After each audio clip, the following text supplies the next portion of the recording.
position of the Secretary-General is and has always been that while the claims are not receivable, this decision would not in any way diminish his personal commitment and that of the United Nations to do all that the organization can do to help the people of Haiti to overcome the cholera epidemic.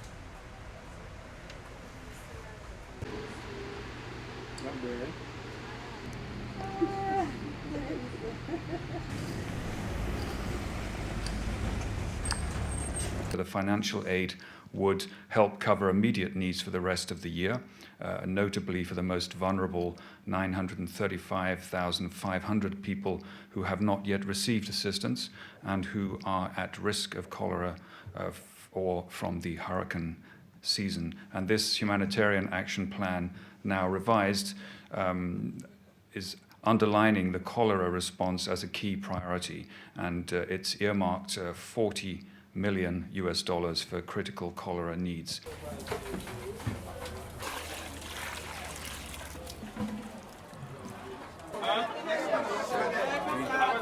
Oh, man.